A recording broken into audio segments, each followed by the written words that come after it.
America के Boston से कांग्रेस सांसद और लोकसभा में विपक्ष के नेता राहुल गांधी का एक बयान राजनीतिक हलकों में जोरदार बहस की वजह बन चुका है। राहुल गांधी ने भारतीय चुनाव आयोग पर सवाल खड़े करते हुए उसे पक्षपाती बताया है और ये तक कह दिया है कि देश की लोकतांत्रिक प्रक्रिया पर संदेह पैदा हो रहा है। इस बयान के बाद बीजेपी ने राहुल गांधी को विदेशों में भारत की छवि खराब करने का दोषी ठहरा दिया। बोस्टन में भारतीय प्रवासी समुदाय और व्यापारियों से बातचीत के दौरान राहुल गांधी ने भारतीय चुनाव आयोग पर बड़ा हमला बोला। उन्होंने कहा कि आयोग निष्पक्ष नहीं रहा और अब वह सत्ता के दबाव में काम कर रहा है। उन्होंने कहा कि हमने देखा है कि महाराष्ट्र विधानसभा चुनाव में वयस्कों की कुल संख्या से भी ज्यादा लोगों ने वोट डाला है। आयोग ने शाम 5:30 बजे तक के आंकड़े दिए, लेकिन उसके बाद सिर्फ 2 घंटे में 65 लाख वोट डल गए। ये असंभव है। जब हमने वीडियोग्राफी की मांग की तो आयोग ने साफ तौर पर मना कर दिया और कानून ही बदल दिया। क्या कुछ राहुल गांधी ने अपने बयान में कहा, सुनिए। In simple terms, more people voted in the Maharashtra Assembly elections than there are adults in Maharashtra. This is a fact. And the Election Commission gave us a figure, voting figure for 5:30 in the evening. And between 5:30 in the evening and 7:30 in the evening, when the polls were supposed to have closed, 65 lakh voters voted.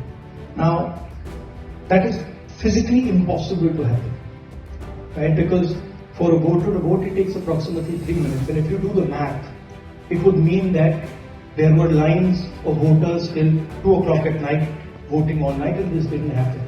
So we asked them that, look, evening, you have videography taking place. If we asked, they not only refused to give us the videography, they changed the law so that now you're not allowed to ask for the videography. So it's very clear to us that the Election Commission is compromised. It's very clear that there is something very wrong with the system. We've said it. We've said it publicly. I've said it multiple times. I've said it in press conferences. Other leaders have said it. Rahul Gandhi के इस बयान के बाद Bharatiya Janata party हमलावर हो चुकी है। BJP ने कांग्रेस सांसद पर संवैधानिक संस्थाओं का अपमान करने का आरोप लगाया है, उन्हें भारत को बदनाम करने वाला बताया है। भारतीय जनता पार्टी प्रवक्ता शहजाद पूनावाला ने राहुल गांधी पर भारत की संवैधानिक संस्थाओं का अपमान करने का आरोप लगाते हुए कहा कि राहुल गांधी विदेश जाकर भारत की संस्थाओं का अपमान करते हैं। ये अब उनकी पहचान बन चुकी है। वो विदेशी मंचों से भारत के लोकतंत्र की छवि बिगाड़ने की सुपारी ले चुके हैं। अब आप सुनिए कि आखिर शहजाद पूनावाला ने क्या कुछ कहा। संविधान पर विदेश जाकर करेंगे संवैधानिक संस्थाओं का अपमान, यही राहुल गांधी की बन चुकी है पहचान। विदेशी धरती पर जाकर कभी बोलना कि भारत में लोकतंत्र समाप्त हो गया। भारत के लोकतंत्र में समाप्ति के बाद यूएस और यूके को इंटरवीन करना चाहिए, हस्तक्षेप करना चाहिए। जुडिशरी बिकी हुई है, जुडिशरी ठीक से काम नहीं कर रही है। ईसीआई पर सवाल खड़े करना, भारत की हर संस्था पर जाकर विदेशी धरती पर सवाल खड़े करना, सेना से प्रूफ मांगना विदेशी धरती से, ये दिखाता है कि कुछ लोग मोदी विरोध करते करते अब भारत के विरोध में उतर आए हैं और वो भी विदेशी धरती पर।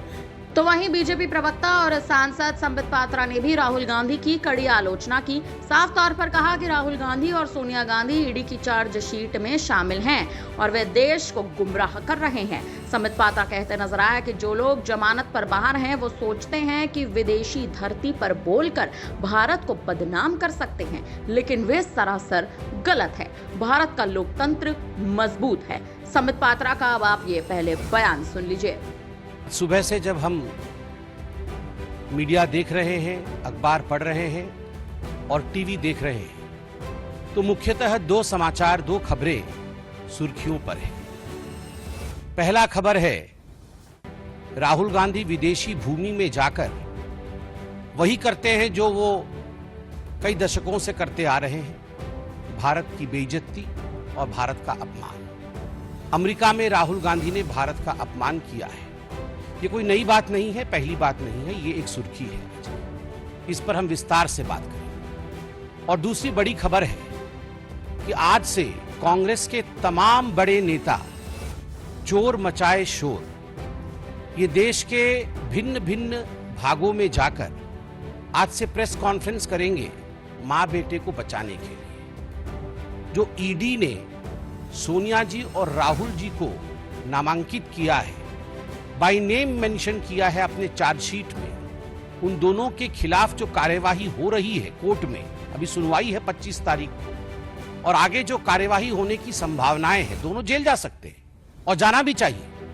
जब देश को लूटा है तो जेल जाएंगे ही। वैसे में पूरे देश में एक माहौल बनाने का, एक अशांत माहौल बनाने का प्रयास कांग्रेस पार्टी करेगी।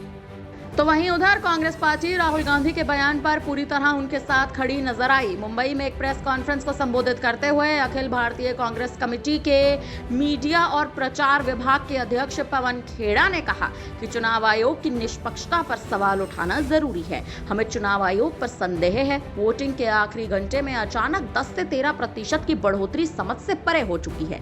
अगर आरोप गलत हैं तो चुनाव आयोग खुद क्यों नहीं जवाब दे रहा? बीजेपी को क्यों दिक्कत हो रही है? उन्हें कैसी समस्या है? कांग्रेस नेता सुप्रिया श्रीनेत ने भी राहुल गांधी का बचाव करते हुए चुनाव प्रक्रिया को अविश्वसनीय बता दिया। उन्होंने कहा कि जब हमने चुनाव प्रक्रिया की वीडियोग्राफी की मांग की तो चुनाव आयोग ने सरासर इनकार कर दिया। क्या ऐसा निष्पक्ष चुनाव में होता है? क्या कुछ सुप्रिया श्रीनेत कहती नजर आई, सुनिए। देश में एक ट्रेंड चल गया है अर्ध सत्य और पूरा झूठ बोलने का, और झूठ क्योंकि जरा जोर से बोला जाता है तो आप जैसे हमारे बंधु भी उसको थोड़ा दिखाने पर बाध्य हो जाते हैं। तो हमें लगा कि सत्य भी उतनी ही हुंकार भरकर बोलना चाहिए, और मैं यहाँ पर एक प्रेस वार्ता के लिए आई हूँ और आशा करती हूँ आप सब लोगों से थोड़ी देर में हम लोग मिलेंगे, क्योंकि कुछ बातें इस देश के सामने, आपके माध्यम से जनता के सामने आनी ज़रूरी है। तो एक प्रेस वार्ता हम करेंगे। हम लोग पूरे देश में ये प्रेस वार्ता कर रहे हैं और आज रायपुर में मैं इस प्रेस वार्ता को आगे बढ़ाऊंगी। मैम, राहुल गांधी विदेश धरती पर गए हुए हैं, को लेकर जो उन्होंने बयान किया है, चुनाव प्रणाली को गंभीर समस्या बताया है, तो किस तरह है? आपको क्या लगता है इस देश में निष्पक्ष चुनाव हो रहे हैं? आपको क्या लगता है महाराष्ट्र में जहां पर 9,54,00,000 वयस्क आबादी है, अडल्ट आबादी है, वहां पर 9,70,00,000 वोटर कैसे बन सकते हैं? 5 साल में महाराष्ट्र में 32 लाख वोटर जुड़े और 5 महीने में 39 लाख वोटर जुड़ गए। जब वीडियोग्राफी मांगी गई तो बजाय वीडियोग्राफी के प्रूफ देने के इलेक्शन कमीशन ने नियम ही बदल दिए। 5:30 बजे के बाद 65 लाख वोट बढ़ गए। एक वोट पड़ने में 3 मिनट लगता है। क्या 2 बजे तक महाराष्ट्र में लाइनें लगी हुई थी? बहुत सारी ऐसी चीजें हैं जो इस देश की चुनाव प्रणाली पर सवाल उठाती हैं और अंततोगत्वा लोकतंत्र की मजबूत नींव पर प्रहार करती हैं। और राहुल जी ने जो बातें कही वो नेता प्रतिपक्ष होने के नाते उनका कर्तव्य है कहना। अगर वो ना कहते तो गलत करते।